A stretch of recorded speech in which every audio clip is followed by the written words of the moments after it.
BNP প্রধান খালেদা জিয়ার বিরুদ্ধে গত কয়েক বছরে আদালতে হাজিরা না দেওয়ার দায়ে কয়েক দফা গ্রেফতারি পরোয়ানা জারির কথা আদালত বললেও কোনোবারই সেসব পরোয়ানা সংশ্লিষ্ট থানা পর্যন্ত পৌঁছেনি। এর আগে 2015 সালের মার্চে বিএনপির ডাকা লাগাতার অবরোধের সময় আরেকবার পুলিশের কাছে সার্চ ওয়ারেন্ট এসেছিল। সে সময় খালেদা জিয়া নিজেও গুলশান কার্যালয়ে থাকছিলেন। সেবার পুলিশ বাইরের ময়লা আবর্জনার বস্তা খুলে খুলে দেখলেও ভেতরে ঢোকেনি।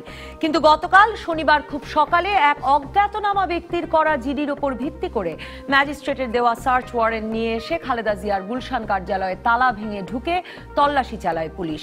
এহেন তল্লাশির প্রতিবাদে আজ সারা দেশে বিক্ষোভ করেছে বিএনপি ও তার অঙ্গ সংগঠনগুলো এবং আগে থেকে জানান না দিয়ে এই তল্লাশির বিরুদ্ধে আইনি ব্যবস্থা নেওয়ার কথাও বলছে দলটি। গতকাল দলের বর্ধিত সভায় প্রধানমন্ত্রী শেখ হাসিনা বক্তব্য দিলেও তিনি খালেদা জিয়ার গুলশান কার্যালয়ে তল্লাশির বিষয়ে কোনো মন্তব্য করেননি। তবে পত্রপত্রিকাগুলো লিখছে সরকারের উচ্চ পর্যায়ের সিদ্ধান্তেই তল্লাশি অভিযান চালানোর কথা বলেছেন সংশ্লিষ্ট পুলিশ কর্মকর্তারা। বলা হচ্ছে সরকারের দুর্নীতির শ্বেতপত্র তৈরি করে সারা দেশ আর বিদেশি মিশনগুলোয় বিতরণের কথা ভাবছে বিএনপি। এমন খবরেই নাকি সাত সকালে গুলশান কার্যালয়ে ওই অভিযান। কিন্তু সরকারের সমালোচনা করে প্রকাশনা কি কোনো নিষিদ্ধ বস্তু? রাজনীতির এমন নিস্তরঙ্গ সময়ে বিএনপিকে বিক্ষুব্ধ হওয়ার ইস্যু তুলে দেওয়ার কারণটাই বাকি, নাকি বিএনপি যেমনটা বলছে খালেদা জিয়াকে মানসিকভাবে বিপর্যস্ত করতেই এই তল্লাশি?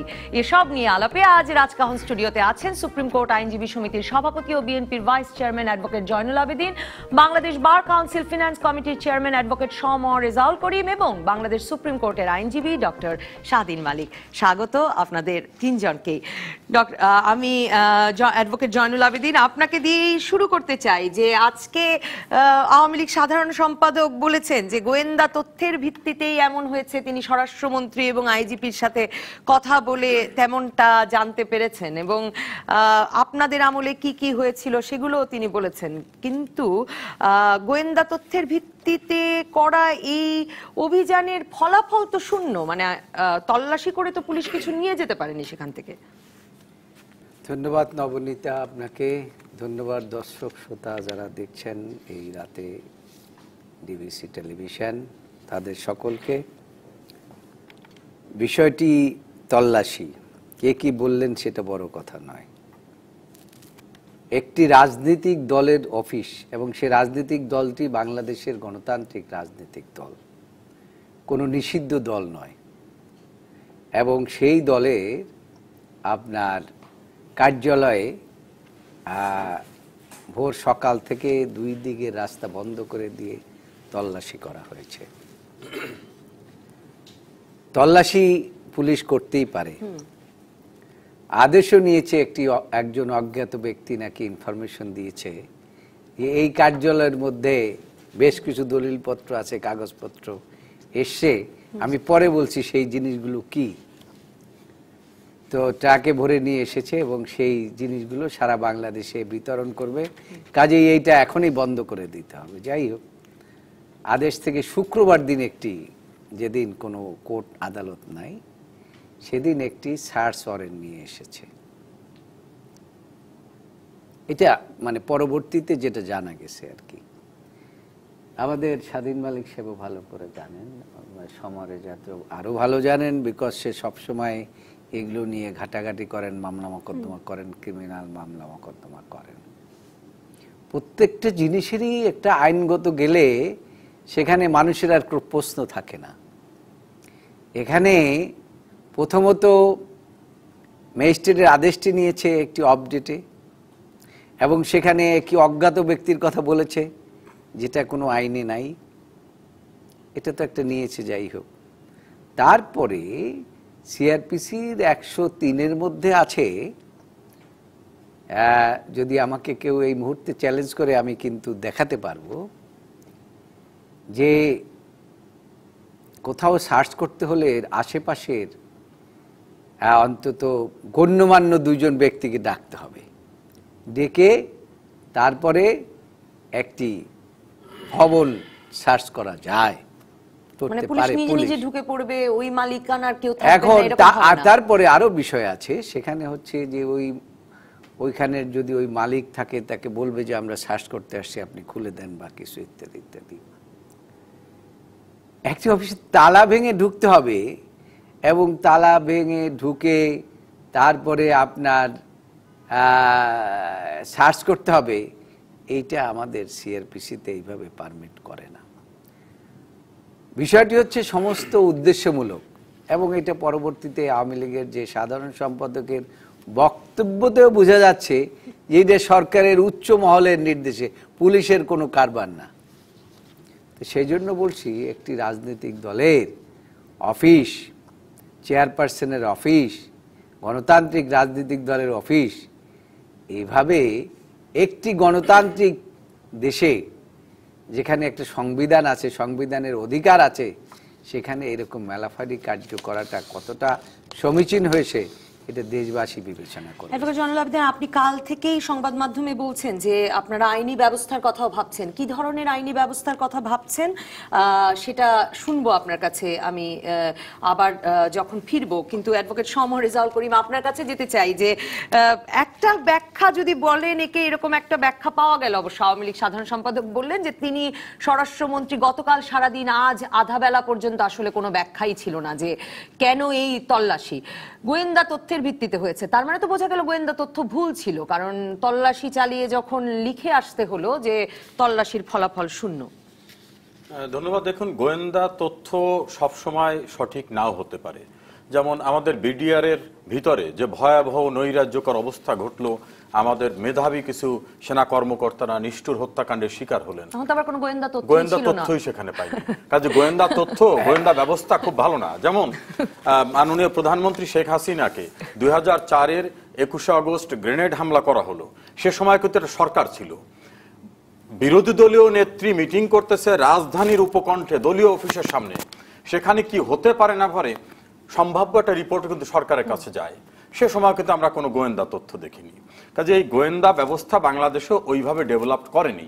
এর খেসারতটা হচ্ছে যে বিভিন্ন সময় অনাকাঙ্ক্ষিত অবস্থায়, যেমন বিডিআর এর কথা বললাম, 21শে আগস্টে 23 জন লোক স্পটে মারা গেল, আল্লাহর অশেষ রহমতে মাননীয় প্রধানমন্ত্রী সেদিন রক্ষা পেলেন, আমাদের মরহুম রাষ্ট্রপতি জিল্লুর রহমানের স্ত্রী পরবর্তী মারা গেলেন। গোয়েন্দা তথ্যটা সবসময় যাওয়ার মতো অবস্থা হয় না।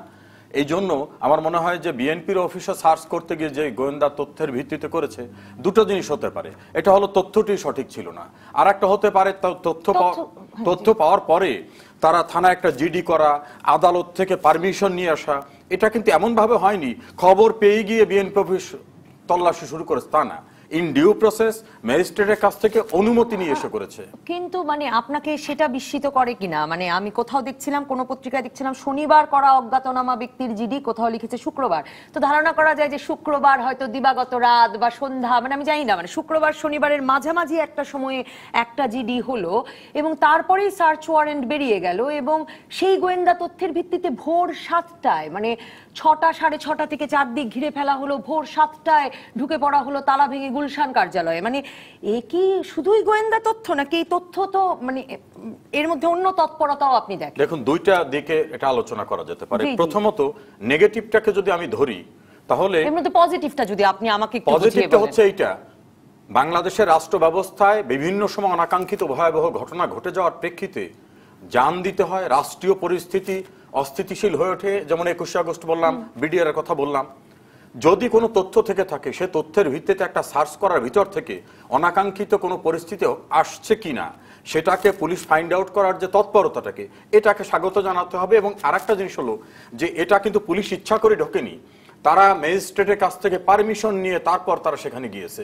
জয়নাল ভাই যেটা বলছেন যে সার্চ করার ক্ষেত্রে দুইজন গণ্যমান্য ব্যক্তিকে সঙ্গে নিতে হয়, এটা কিন্তু লিগ্যাল প্রভিশন। যদি এটা না নিয়ে থাকে তাহলে সেটা সঠিক হয়নি।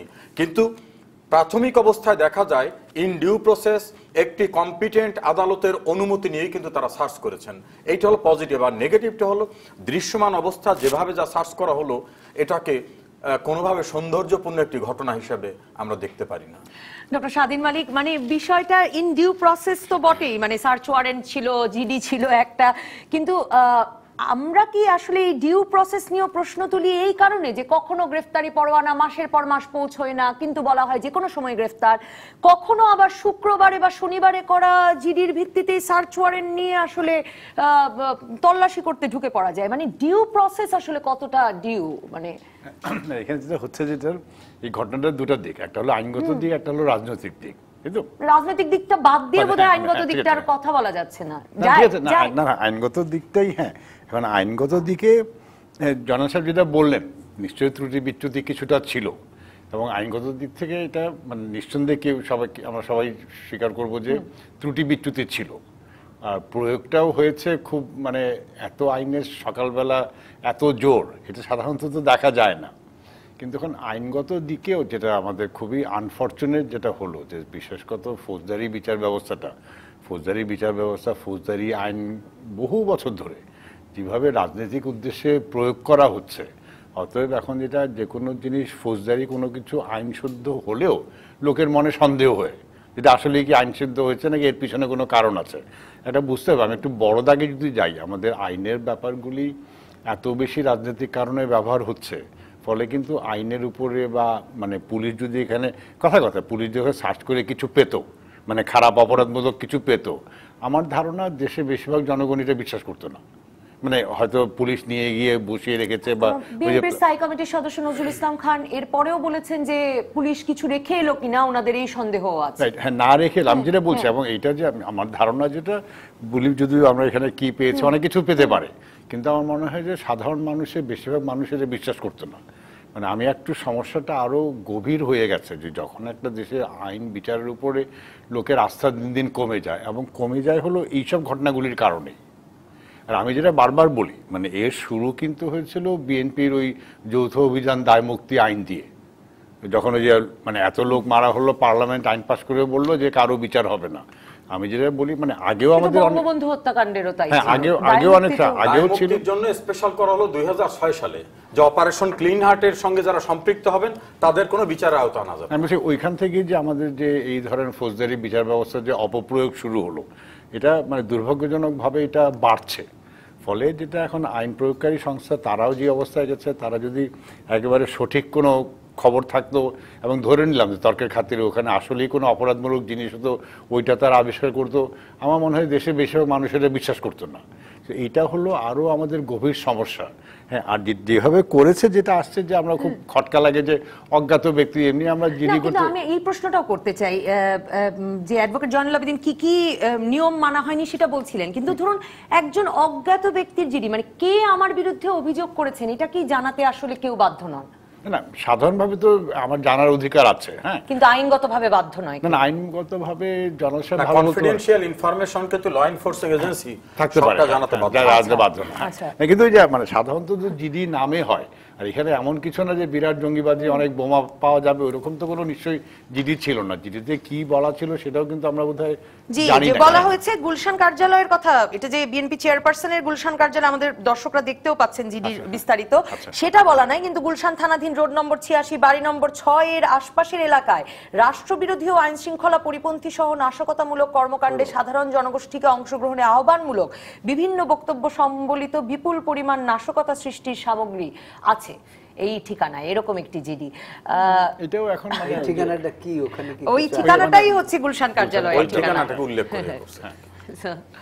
এখন মানে যে কোনো জিনিসই মানে যে কোনো জিনিস সরকারের থেকে নাশকতামূলক, কিন্তু আমার পক্ষে এটা ফ্রিডম অফ স্পিচ, মানে আমার বাক স্বাধীনতা, মানে বাক স্বাধীনতা সরকার মানে পুরো জিনিসটাই। একটা বিরতিতে যাব, বিরতির পর আমি আসলে এই নিয়েও আলোচনা করতে চাই যে যতটুকু জানা যাচ্ছে যে এই নাশকতামূলক মানে জিনিসপত্রের জন্য পুলিশ ঢুকলো, বিভিন্ন সূত্রে সংবাদ মাধ্যমগুলো যে খবর দিচ্ছে যে তা নাকি সরকারের দুর্নীতির একটা শ্বেতপত্র তৈরির চেষ্টা হচ্ছে বা ওই রকম ছাপিয়ে আনা হয়েছে এই খবরটি, সেটাই কি কোনো নিষিদ্ধ বস্তু কিনা সেই প্রসঙ্গেও আসবো আলোচনায়। দর্শক থাকুন রাজকাহনের টেলিভিশনে, ফেসবুকে প্রশ্ন করুন, মতামত দিয়ে। ফিরে এলাম রাজকাহনে, অ্যাডভোকেট জয়নুল আবেদীন, আপনার কাছে জানতে চাইবো যে এই যে মানে আমরা জানতে পাচ্ছি পত্র পত্রিকা থেকে যে এরকম দুটো ভ্যান ঢুকেছিল বিএনপির গুলশান কার্যালয়ে, তারপরে ধারণা করা হয়েছে যে সেই ভ্যানের মধ্যে সরকারের দুর্নীতির শ্বেতপত্র ছাপিয়ে এনেছেন আপনারা, যেগুলো আপনারা বিদেশি মিশন এবং সারা দেশে দেবেন, এমন খবরের ভিত্তিতেও এই তল্লাশি চালানো হয়ে থাকতে পারে। আপনার কাছে আমার দুটো প্রশ্ন, যে এরকম কোন শ্বেতপত্র আপনারা তৈরি করেছেন কিনা, আর তৈরি করে থাকলে এতে কোনো আইনগত নিষেধাজ্ঞা আছে কিনা, আপনি যদি আপনার। দেখুন, এখন আপনার কথাটাই যদি আমি ধরে নেই, যে সরকারের বিগত 5 বছরের দুর্নীতির শ্বেতপত্র ছাপিয়ে বিএনপি অফিসে নিয়ে এসেছে এবং এইটা ডিস্ট্রিবিউট করার জন্য এখানে 5 বছর না আরো বেশি 2007 ধরেন থেকে নাকি ধরেন আপনারা 2007 আরো আগের থেকেই ধরেন না কেন, এটা এনে ওখানে রেখেছে। আমি জনাব স্বাধীন মালিক সাহেবকে জিজ্ঞাসা করি যে একটি গণতান্ত্রিক দলের, একটি রাজনৈতিক দলের এবং সেইটা বিলি করার, সেখানে আপনার রাষ্ট্রদ্রোহী কি আছে বলেন, এটা কি অন্যায়? কিন্তু আসলে সেটা ছিল না, যে কথা বলছে সেটা ছিল না। ছিল কি, 2 দিন আগে ওখানে গত 5 বছরের যে পত্রিকাগুলো আছে না, এই পত্রিকাগুলো বাইন্ডিং করে অফিসের মধ্যে নিয়ে এসেছে। এইটা হয়তো গোয়েন্দাদের কাছে ইনফরমেশন থাকতে পারে। এখন এই দুইটাকে যদি আমরা এক করেও ফেলি, তাহলে পরেও কি একটি রাজনৈতিক দলের অফিসে এইভাবে ঢোকা যায়? আর ওখানে একটা জিনিস দেখবেন আপনি, যে এইটা যে চেয়ারপারসনের গুলশানের কার্যালয়, সেই কথাটিও ওখানে উল্লেখ করে নাই। তাইলে সমস্ত কাজগুলো হয়েছে মেলাফাইডি, উদ্দেশ্যমূলক ভাবে। তো এই যে মেলাফাইডি অ্যাক্ট একটি রাষ্ট্রের উল্লেখ করার কারণ কি? তার মানে কাগজপত্রে থাকলো না যে বিএনপির গুলশান কার্যালয়ে, মানে যাই হোক না কেন, ওইটা বললাম একটা উদ্দেশ্য, মেলাফাইডি উদ্দেশ্য। এবং এইটা স্বীকার করেছে কে?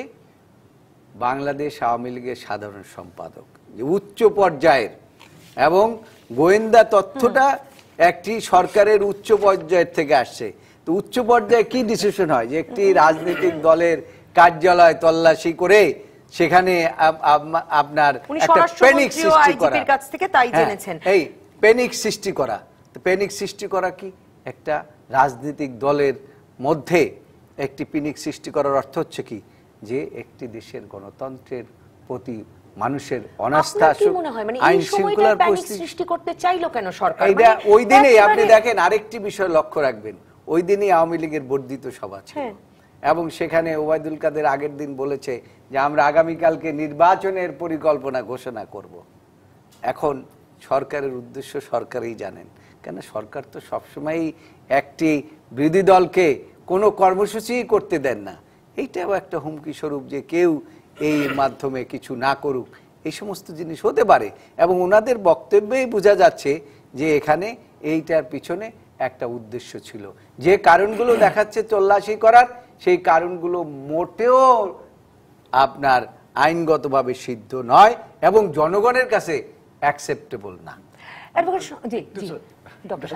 বিএনপিকে একটা ভালো বুদ্ধি দিয়েছিলাম, খেয়াল করি নেই আগে, যে গত 5-7 বছরের মানে বিএনপি যদি একটা আওয়ামী লীগের দুর্নীতির শ্বেতপত্র প্রকাশ করে, বুদ্ধিটা কিন্তু খারাপ না। শ্বেতপত্র তো মনে হয় নিয়মিতই রাজনৈতিক দলগুলো প্রকাশ করে আসছে, সেই 2001 থেকে বোধহয় এটা এর একটা চর্চা শুরু হয়েছে। আরেকজন বলেই যাচ্ছে, এক দলের কথা আরেকজন বলেই যাচ্ছে। ভীষণ দুর্নীতি, আর এটা খুব বেশি কিছু করতে হবে না। আমাদের জাতীয় পত্রপত্রিকায় যে দুর্নীতির হিসাবগুলি এসছে বা খবরগুলি এসছে, এগুলি একসাথে কম্পাইল করলে কিন্তু একটা শ্বেতপত্র হয়ে যাবে। অ্যাডভোকেট সমর রেজাউল করিম, আমার প্রশ্নটা আসলে এখানে, যে এই শ্বেতপত্র প্রকাশ বা প্রচার, এটা কিন্তু কোনো নতুন বিষয়ও নয় বাংলাদেশের রাজনৈতিক দলগুলোর জন্য। এমনকি বিএনপির 2015 সালের ওই 3 মাসের অবরোধে যে আসলে বোমা, পেট্রোল বোমাগুলো বিএনপি ছোড়েনি, আওয়ামী লীগের নেতাকর্মীরাই ছুড়েছেন, এরকম একটি শ্বেতপত্র আমি দেখেছি। কাজে শ্বেতপত্র প্রকাশ, এক দল আরেক দলের বিষয়ে খবর সংগ্রহ করে সেটি তার সমর্থকদের হাতে পৌঁছে দেবেন, এটার মধ্যে এত আসলে উদ্বিগ্ন হয়ে পড়ার কি আছে? নাকি বাংলাদেশে আসলে এই অভিযানটি গোয়েন্দাদের উদ্বেগ বা একটু অকারণ উদ্বেগেরও একটা প্রমাণ, যে দুটো ট্রাক ঢুকলো আর আমরা গোয়েন্দা তথ্যের ভিত্তিতে তল্লাশি চালাতে ঢুকে গেলাম? নরসিংদীর ঘটনাটাও যদি মাথায় রাখেন, অনেক কিছু ঘটছে দেখে আমরা একটু পাজলড কিনা? আমাদের দেশের একজন প্রখ্যাত শিক্ষাবিদের আর্টিকেল একটা পত্রিকায় শিরোনাম হতো, সেটার নাম হলো সব সম্ভবের দেশ। এখানে সবই সম্ভব। এটা এই কারণে বলছি, 2001 অক্টোবরের পরে ক্রাইম এগেইনস্ট হিউম্যানিটি এইরকম একটা প্রোগ্রাম করার জন্য ব্যারিস্টার আমিরুল ইসলামের নেতৃত্বে একটা প্রোগ্রাম হলো, যে বাংলাদেশের বিভিন্ন স্থানে রাষ্ট্র ক্ষমতায় এসেই বিএনপি জামাত জোট কি ভয়াবহ নৃশংসতা সৃষ্টি করেছিল, মানুষের হাত কেটে ফেলতেছে, পূর্ণিমা ধর্ষণ হলো, বাড়িঘর ধ্বংস করে ফেলতেছে, এই সমস্ত দৃশ্যগুলো দেখানো হবে। যারা বিভিন্ন ক্ষতবিক্ষত শরীর নিয়ে আওয়ামী লীগের অফিসের নিচে, তাদেরকে প্রজেক্ট করা হবে। ওই অফিসের ভিতরে পুলিশ ঢুকে নির্বিচারে গোটা অফিসে কে কে আছে, যাদের হাত কাটা পা কাটা, তাদের পিটিয়ে বের করে দিল। তখন এখন মহিলা এমপি আছে অ্যাডভোকেট ফজিলাতুন বাপ্পি। বাপ্পি গেটে দাঁড়িয়ে বলে শুরু করছেন এই লোকগুলো মারা যাচ্ছে, বাপ্পিকে রাইফেলের বার ধরে এভাবে সিস্তে ছিল সেখানে। পরবর্তীতে আমরা বার কাউন্সিলে আসলাম যে ওখানে করা হবে, বার কাউন্সিলে পুলিশ আসলে করতে দেওয়া হলো না, ইঞ্জিনিয়ারিং ইনস্টিটিউটের সামনে করতে দেওয়া হলো, সেখানে এসে ওই দৃশ্যমান যে ছবিগুলো অনেকগুলো নিয়ে গেল। আমি এইটাকে সাপোর্ট করে আরেকটা ঘটনা হবে এটা বলছি না, এই শ্বেতপত্র প্রকাশ করতে গিয়ে এই শ্বেতপত্র মানে ওইখানকার যে ভয়াবহ ঘটনা ওই বিষয়গুলো মানুষের দৃষ্টিতে আনার যে প্রচেষ্টা, এরপর সাপোর্ট করতে বলছেন না, কিন্তু এই ঘটনাকে সাপোর্ট করে ওবায়দুল কাদের আসলে এই ঘটনাগুলোই বর্ণনা করছেন। বিশেষ করে তারপর করা হলো একটা শ্বেতপত্র তৈরি হলো, সেই শ্বেতপত্র সংক্রান্ত বিষয়ে সুপ্রিম কোর্ট পর্যন্ত গড়ালো। সুপ্রিম কোর্ট বললো যে না, গণতান্ত্রিক রাষ্ট্র ব্যবস্থায় যদি কেউ কাউকে মেলাইন করতে চায় লিগালি তার রিমেডির অন্য জায়গা আছে, এইটাকে সুপ্রিম কোর্ট বন্ধ করতে পারবে না যে এইটা করো না এইটা করো না, এরকম একটা অবস্থা বলো। আপনি দেখুন শ্বেতপত্র প্রকাশে তার মানে কোনো নিষেধাজ্ঞা নাই, কোনো বাধা নাই। দ্বিতীয় হচ্ছে ল এনফোর্সিং এজেন্সি বা ইন্টেলিজেন্সের কথা যদি বলেন, আমি একটা জিনিস আপনাকে মনে করিয়ে দিই, যেহেতু কথাগুলো আসছে যেটা প্যানিক সৃষ্টি করতে চায়। আপনার মনে আছে নিশ্চয়ই বিচারপতি সাত্তার যখন রাষ্ট্রপ্রধান বিএনপি সরকার, তখন মন্ত্রী আবুল কাশেমের বাড়ির থেকে সন্ত্রাসী ইমদুকে গ্রেপ্তার করা হলো এবং সেখানে পথে বাধার পরেও তাকে গ্রেপ্তার করা হলো, সেটাকে নিয়ে অনাকাঙ্ক্ষিত অবস্থা হলো। ভেরি রিসেন্টলি আওয়ামী লীগের একজন মন্ত্রীর বাড়ির থেকে তার পুত্রকে গ্রেপ্তার করা হয়েছে। এই জায়গাটাকে আমি মনে করি ল যখন ডেভেলপ করে, রাষ্ট্র যখন কনসাস হয়, তখন মন্ত্রীর ছেলে হলা না কে হলা ধরতে হবে। আগে কিন্তু ঘটনা ঘটে যাওয়ার পর পুলিশ গিয়ে বলতো কিছু জঙ্গিরা ঘটনা ঘটিয়েছে, আমরা তাদের ধরতে পেরেছি বা কিছু ধরতে পারিনি। রিসেন্ট পাসের আপনি লক্ষ্য করে দেখবেন অনেক জায়গায় জঙ্গিরা অপারেশনের জন্য সংঘবদ্ধ হওয়ার পরই কিন্তু আমাদের ল এনফোর্সিং এজেন্সি তাদের মেকানিজম দিয়ে, তাদের ইন্টেলিজেন্স দিয়ে তাদের অনেককে গ্রেপ্তার করে ফেলতেছে। সবটাই যে সফল হচ্ছে তা না, কোন কোন জায়গায় অপারেশন করতে গিয়ে তারা যে দেখছে যে না এখানে তথ্যটা সঠিক ছিল না তা না, বরং আওয়ামী লীগ কেন বিএনপি অফিসে প্যানিক সৃষ্টি করবে? একটা স্থিতিশীল অবস্থায় বিএনপিকে আন্দোলন করে ইস্যু দিয়ে দেবে। অতি তৎপরতা আপনার মনে হচ্ছে না? মানে যে দুটো ভ্যান ঢুকলো আর একটা জিডি হলো অজ্ঞাতনামা ব্যক্তির এবং গোয়েন্দারা ঢুকে পড়লো, মানে একটা অতি তৎপরতা দেখে নবনীতে যেভাবে করা হয়েছে সেটাকে কোনোভাবেই গ্রহণযোগ্য আমার কাছে মনে হয় না। তবে আমি এটাকে মনে করি যে কোন তথ্য আসলে সেই তথ্য সেটা যদি মাননীয় প্রধানমন্ত্রী শেখ হাসিনার বাড়িতে হয়, বেগম খালেদা জিয়ার বাড়িতে হয়, সবগুলিকে দেখা হোক। এই কারণে উচিত নোবডি ইজ অ্যাবভ দি ল, কারণ কি ভয়াবহ ঘটনা বাংলাদেশে ঘটছে, ল এনফোর্সিং এজেন্সির ভিতরে ঘটছে, রাজধানীতে ঘটছে অনেকগুলো ঘটনা। যেমন 2021 আগস্টের কথা বললাম, বিডিআর এর ভিতরে বললাম। কাজী বিভিন্ন সময়ে বিএনপি জামাত জোটের অনেকগুলো কর্মসূচিতে এমন এমন ঘটনা ঘটেছে যে ল এনফোর্সিং এজেন্সিকে এখন সর্বত্র সজাগ দৃষ্টি রাখতে হয় যে না জানি ওই যেটা কথা আছে যে ঘর পোড়া গরু সিঁদুরে মেঘ দেখো ভয় পায়। বিএনপি জামাতের কর্মসূচির কিছু কিছু জায়গা এমন ছিল যে ল এনফোর্সিং এজেন্সি কিন্তু এখন কোনো কিছু দেখলে সন্দেহ করে যে আবার একটা কিছু ঘটলো কিনা। এমন অ্যাডভোকেট জয়নুল আবেদিন কিছু বলতে চাইছিলেন। আমি আমার ছোট ভাই অনেক মুখস্থ কথা সবসময় বলেন, কথায় কথায় বিএনপি জামাত, কোথাও কিছু না পাইলেই বিএনপি জামাত করেছে ইত্যাদি বলে এটা মুখস্থ কথা সবসময় বলেন আর কি। ভালো ব্রেইন, অনেক ভালো শার্প আর কি, এটা কোনো খারাপ কোনো জিনিস রেজাউল করিম যে কথাগুলো বলেছেন যে ওই যে আওয়ামী লীগ কার্যালয়, ওটা আওয়ামী লীগের কথাই বলেছেন, সেই কথাগুলো এটা ওবায়দুল কাদের যেটা বলেছে ওইটাই বলেছেন। তারও যদি আপনি উত্তর দিতে চান, পার্টি অফিসে হামলা চালিয়েছেন আপনারা, লোকের সমর্থন করি না এটা বলেন, কিন্তু ওবায়দুল কাদের যে কথাগুলো বলেছে, ওবায়দুল কাদের যে কথাগুলো বলেছেন সেই কথাগুলোই উনি, আমি তো তথ্য দিয়েছি, আমি নিরপেক্ষ, উনি বলেছেন আর কি। এবং সেইটা ওবায়দুল কাদেরও যেমন নিরপেক্ষ, সমরে যাও সেরকম আওয়ামী লীগ অফিসে অভিযানই হয়নি, নেতাকর্মীদের নির্যাতন করা হয়েছে, অফিসের দিকে লক্ষ্য করে বোমা হামলা হয়েছে, এসব বলেছেন ওবায়দুল কাদের। জি, এখন ঘটনাটা হচ্ছে যে পুলিশ বাহিনী একটা খুব বিপদের মধ্যে আছে বর্তমান অবস্থার মধ্যে।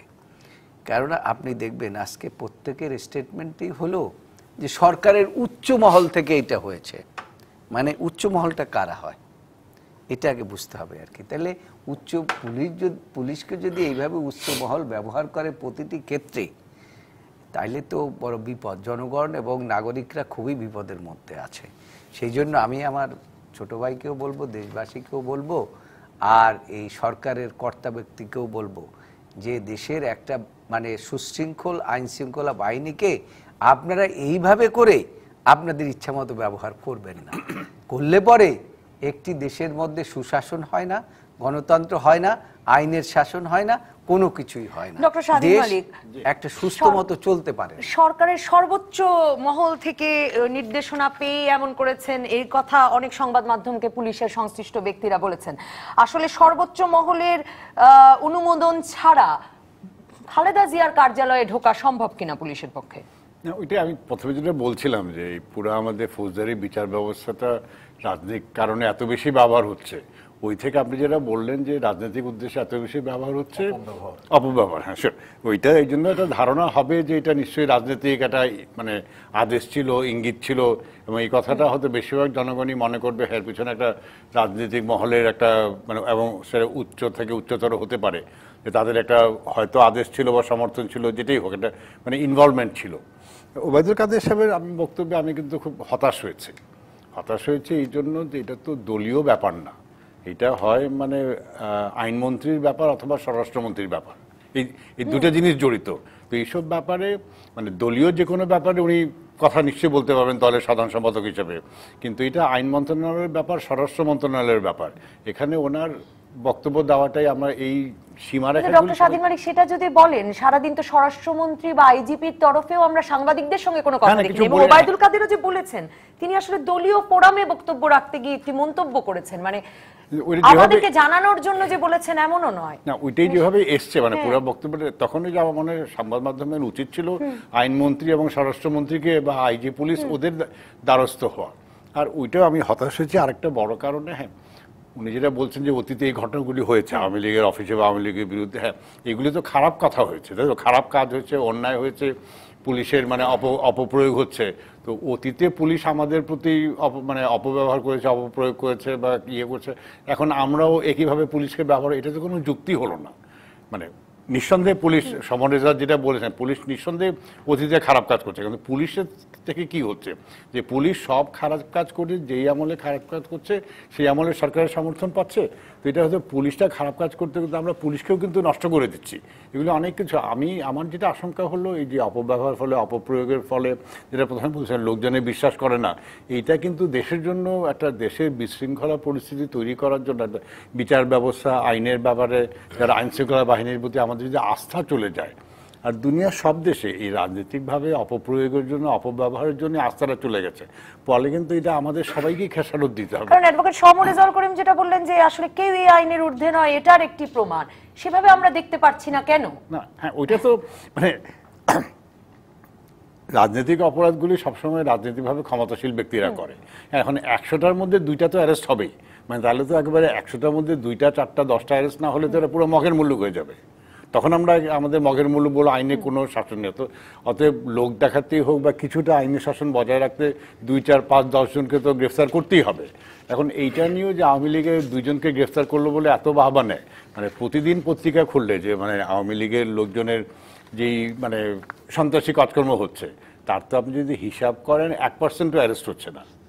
তো এখন হ্যাঁ 2-1টা অ্যারেস্ট হচ্ছে, এইটাও মানে তারা আইনের হঠাৎ প্রয়োগ হয়ে গেছে, আমরা খুব বাহবা দিচ্ছি, আরে বাপরে দেখছেন আমাদের দেশ কত ভালো, হঠাৎ হঠাৎ আইনের প্রয়োগ হয়ে যায়, এটা মানে is a very wrong attitude. একটা বিরতিতে যাব, বিরতি থেকে ফিরে খালেদা জিয়া আজকে টুইটার বার্তায় বলেছেন যে পুলিশকে অকারণে অপব্যবহার করে বিরোধী দলের কার্যালয় তছনছের যে অপরাজনীতি, তাকে উনি বিদায় করতে চান, তার টুইটার বার্তায় বলেছেন। এই প্রসঙ্গে আসতে চাই একটা বিরতির পর। দর্শক থাকুন টেলিভিশনে, ফেসবুকে।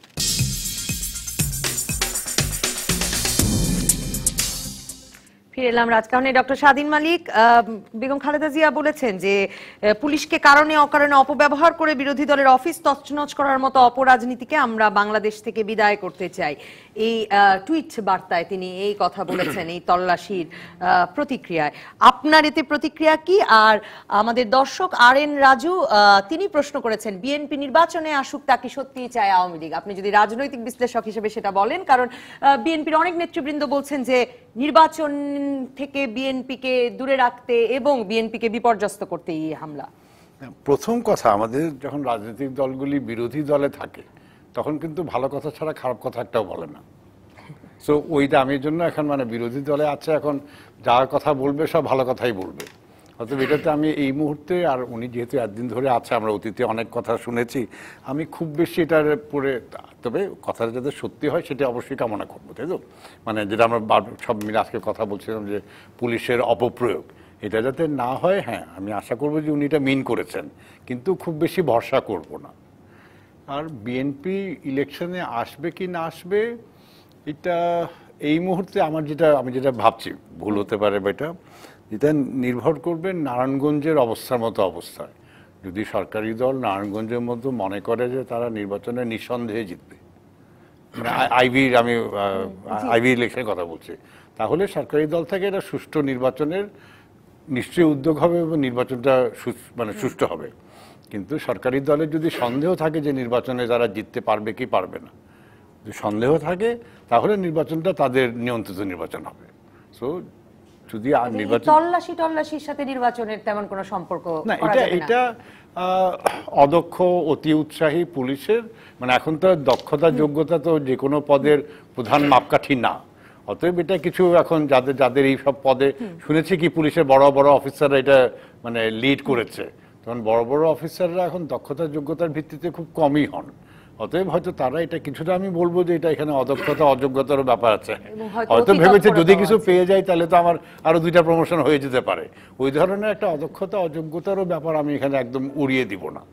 অ্যাডভোকেট সমর রেজাউল করিম, আপনার কাছে অনেক প্রশ্ন আছে আসলে ফেসবুকে, আমি যদি কয়েকটা পড়ি। ওয়াহিদুজ্জামান নান্না বলছেন, পুলিশ দিয়ে আওয়ামী লীগ যা করছে, ভবিষ্যতে বিএনপি একই কাজ যদি করে তখন আওয়ামী লীগ কি বলবে?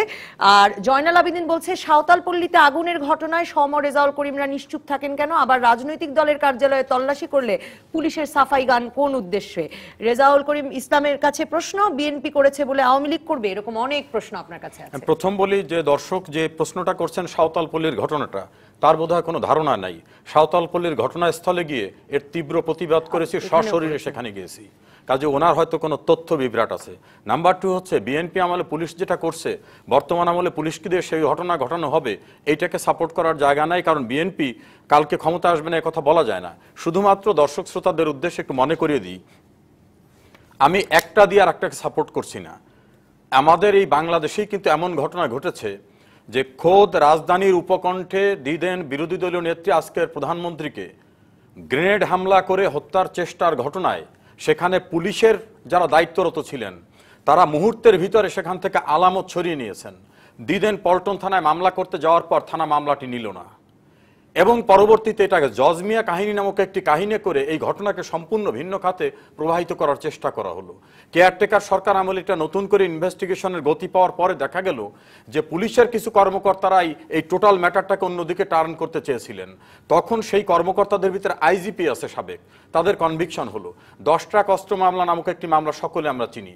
সেই 10 ট্রাক অস্ত্র মামলায় ল এনফোর্সিং এজেন্সির ভিতরে সবচেয়ে ইম্পর্ট্যান্ট যে ন্যাশনাল সিকিউরিটি ইন্টেলিজেন্স এনএচআই এর প্রধান, ডিজিএফআই এর প্রধান, পুলিশের আইজিপি, স্বরাষ্ট্র প্রতিমন্ত্রী, সমাজ কল্যাণ মন্ত্রী, শিল্পমন্ত্রী, তারা সম্পৃক্ত থাকলেন বাংলাদেশে এই 10 ট্রাক অস্ত্র আসা এবং ডিস্ট্রিবিউট করায়। এবং জাজমেন্টে আসলো, বিচারপতি যিনি আজকের এস.এম. মুজিবুর রহমান, তার জাজমেন্টে আসলো যে এই ঘটনা সম্পর্কে the then prime minister Begum Khaleda Zia অবহিত ছিলেন। এই কথাটা এই কারণে মনে করলাম যে পুলিশকে, আইন শৃঙ্খলা বাহিনীকে, গোয়েন্দা বাহিনীকে কি নগ্নভাবে অতীতে ব্যবহার করা হয়েছে সেই বিষয়টাকে আমি যে দর্শকরা তাদের অ্যাংজাইটির কথা বলছেন এটা মনে করিয়ে দিলাম। ঢাকার রাজপথে বেগম খালেদা জিয়া তখন প্রধানমন্ত্রী, সেই সময় আওয়ামী লীগের নেতৃবৃন্দ, মহিলা নেতৃবৃন্দ মরহুম জিল্লুর রহমানকে পুলিশ পেটানোর ঘটনার মতো ঘটনা কিন্তু বাংলাদেশে ঘটেছে। এখনো যে কিছু ঘটছে না তা না, মানে ভিশন 2030 দেওয়ার পর থেকে আওয়ামী লীগের সকল, মানে একেবারে প্রধানমন্ত্রী থেকে সকল নেতারা বলছেন বিএনপি নকল করেছে, বিএনপি নকল করেছে। দর্শক এমন প্রশ্ন করেছেন, রফিকুদ্দিন লিটন, যে পুলিশি তৎপরতার ক্ষেত্রে বিএনপি কে নকল করছে আওয়ামী লীগ? না, আওয়ামী লীগ পুলিশকে নকল, বিএনপির ওই ঘটনাকে নকল করলে তো ভয়াবহ কোনো ঘটনা দৃশ্যমান হতো। আমার কাছে মনে হয় যেটা মাননীয় প্রধানমন্ত্রী শেখ হাসিনা স্বজন হারাবার কষ্ট বাংলাদেশে তিনি যা ভোগ করেছেন, তিনি চান না যে কোনো অপরাধ করে কেউ দায় মুক্তি পাক। সে কারণেই কিন্তু তার ক্যাবিনেটের সিটিং মিনিস্টারের ছেলেকে তার বাড়ির থেকে গ্রেপ্তার করার মতো অর্ডারও কিন্তু তিনি দিয়েছেন। তিনি চান না ল এনফোর্সিং এজেন্সিকে ব্যবহার করা হোক। এখন স্বাধীন মালিক একটা কথা বলছেন, ওনার সঙ্গে আমি একমত। অতি উৎসাহী কিছু পুলিশ অফিসার আছে, কিন্তু অ্যাজ এ হোল সকলকে অভিযুক্ত করা যাবে না। আমার জানা মতো পুলিশের একজন এসপি আছে, তিনি তার সন্তানদের স্কুলে নিজে নেন, তার বাসায় কাজের মেয়ে রাখার মতো অবস্থা তিনি ফিল করেন না। আবার কেউ কেউ আছেন অফিসার ইনচার্জ হয়েই ঢাকায় গগনচুম্বী অট্টালিকা হয়, এটা হলো তাদের শ্রেণী চরিত্রের জায়গা, অ্যাজ এ হোল সকলকে বলা যাবে না। এই জন্য আমার মনে হয় না যে বিএনপি আমলে পুলিশকে যে অপব্যবহার করেছে সেইটাকেও আওয়ামী লীগ ভীষণ হিসাবে নিল বা ব্যবহার করছে কিনা, এটা বোধহয় অবিচার করা। আর ছোট্ট একটা কথা শেষ করি, স্বাধীন ভাই বলছেন যে আওয়ামী লীগ যদি নিজেরা নির্বাচিত হতেই পারবে এইরকম অবস্থা ফিল করে তাহলে নিরপেক্ষ নির্বাচন করবে। এই যে অনেকে অনেক কথা বলতে পারে, আওয়ামী লীগের রাজনৈতিক 68 বছরের প্রাতিষ্ঠানিক ইতিহাসে আওয়ামী লীগ ক্ষমতায় থেকেছে সামান্য সময়, আর ক্ষমতায় কিন্তু নন আওয়ামী লীগরা বেশি থেকেছে। কোন রেকর্ডই নাই, কিন্তু 5 জানুয়ারির বিতর্কিত নির্বাচন আছে ট্রু, কিন্তু আওয়ামী লীগ অন্য অন্য সময় যে ভয়াবহ ঘটনা ঘটিয়েছে যে কোনো মূল্যে ক্ষমতায় যেতে হবে, এই অভিযোগটা বোধহয় আওয়ামী লীগের প্রতি আনা ঠিক হবে। অ্যাডভোকেট জয়নুল আবেদিন, রুবেল হাসান প্রশ্ন করেছে 3 মাস যেভাবে মানুষ গাড়ি পুরানো হয়েছে তাতে বিএনপির প্রতি সন্দেহ তো হতেই পারে। এই সুরে কথা শুরু করেছিলেন অ্যাডভোকেট সমর রেজাউল করিম। এর যদি আপনি উত্তর দিতে চান, আর বিএনপি নির্বাচনে আসুক তা কি সত্যি আওয়ামী লীগ চায়, আপনারা কি মনে করছেন? দেখুন, আমার সমর রেজাউল করিম, আমি আগেও বলেছি যে তার কিছু মুখস্থ বক্তব্য আছে, না তথ্য বিভ্রাট না, এবং সেই মুখস্থ বক্তব্য, গ্রেনেড হামলা, তারপরে এই অফিসের মধ্যে হামলা, আমার এত মুখস্থ নাই তো। তবে আমি একটা জিনিস দেখেছি, বিএনপি অফিসে যেভাবে ঢুকেছে আর ঢুকিয়ে যেভাবে পিটানো শুরু করেছে, শত শত ছেলে পেলে পড়ে কারো হাত ভেঙেছে, কারো পা ভেঙেছে, এই অতি সম্প্রতি। কাজে সেই নয়াপল্টন কার্যালয় আর কি। ভাগ্য ভালো যে গতকালকে ওই বিএনপি অফিসের মধ্যে যখন এই পুলিশগুলো ঢুকেছে তখন কোনো লোক ছিল না। যদি থাকতো তাহলে যে কি হইতো আল্লাহ ছাড়া কেউ জানে না। কাজে এনার মতো মুখস্থ কথা বলতে পারেন, কারণ নিরপেক্ষ ব্যক্তি তো। সরকার যা বলেন, সরকারের ব্যক্তিরা যা বলেন, সরকার যা বলেন সেইটা আর কি। দেখুন, আমি যে কথা বলেছি, কালকেও বলেছি, আজকেও বলেছি, যে সবগুলো কাজ বেআইনি হয়েছে। কোনো সরকারের কর্মকর্তা, স্বরাষ্ট্রমন্ত্রী বলেন, আইনমন্ত্রী বলেন, বা ওনাদের এই যে কি সাধারণ সম্পাদক বলেন, কেউ কি আমার এটা জবাব দিতে পেরেছে যা কিছু করেছে আইন মোতাবেক করেছে? বেআইনি করেছেন তাও বলছেন না। না না, তো বলেছে যে আমি যে কথাগুলো বলেছি সেটা সঠিক নয়। আমি বলেছি যতগুলো কাজ করেছে পারমিশন বেআইনি, এবং যে প্রসেসে তারা তল্লাশি করেছে সেটা বেআইনি। তো এগুলো কি আপনার কোনোটার জবাব দিয়েছে? জবাব দেয়নি। তারপরে কাজগুলো সমস্তই বেআইনি হয়েছে।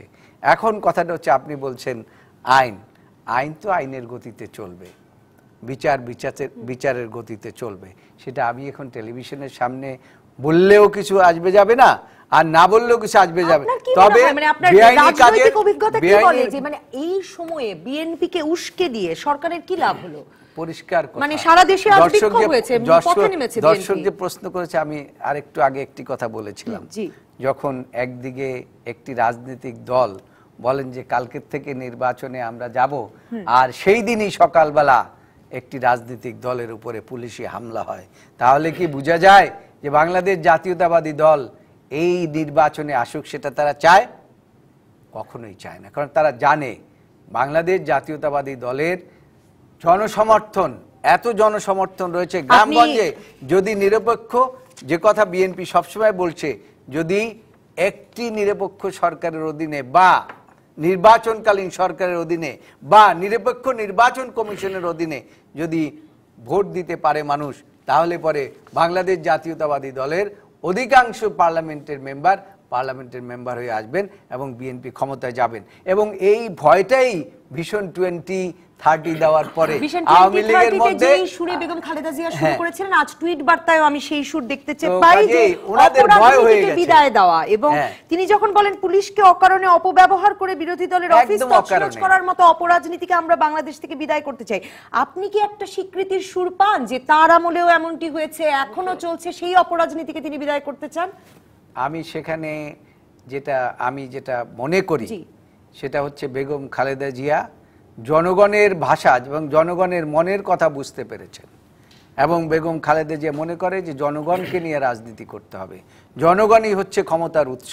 কাজেই জনগণ যাতে মঙ্গল হয়, জনগণের যাতে মঙ্গল হয়, দেশের যাতে মঙ্গল হয় এবং সুশাসন যাতে দেশে আসে, সেই ভীষণই বেগম খালেদা জিয়া। অসংখ্য ধন্যবাদ অ্যাডভোকেট জয়নুল আবেদিন। ডক্টর স্বাধীন মালিক, আপনাকে শেষ প্রশ্ন খুব ছোট করে করতে চাই, যে মানে আপনারা তো একটা দীর্ঘ সময় ধরে আসলে সামনে এগুনোর কথা, সামনের দিকে তাকানোর কথা বলছিলেন। খালেদা জিয়া তো এখন নিয়মিতভাবে সেটাই বলছেন যে পেছনে যা হয়েছে ভিশন 2030ও যদি আপনি লক্ষ্য করে থাকেন, আজকে টুইট বার্তাতেও সেটা আছে, আপনারা সেটাতে আস্থা রাখতে পারছেন না কেন?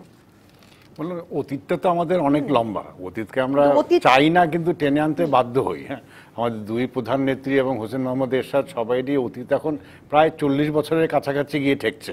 80-র দশকের প্রথম থেকে প্রায় 40-এর নেক্সট ইলেকশনের সময় কম বেশি প্রায় 40 বছর হয়ে যাবে। তো 40 বছরের ইতিহাসটাকে তো উপেক্ষা করা যায় না।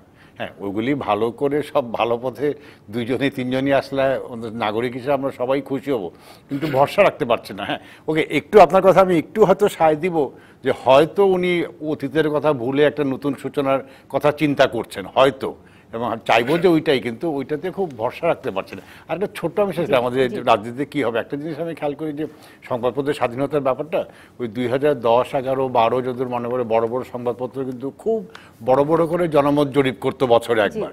এই গত 3-4 বছরে কিন্তু এটা বন্ধ হয়ে গেছে।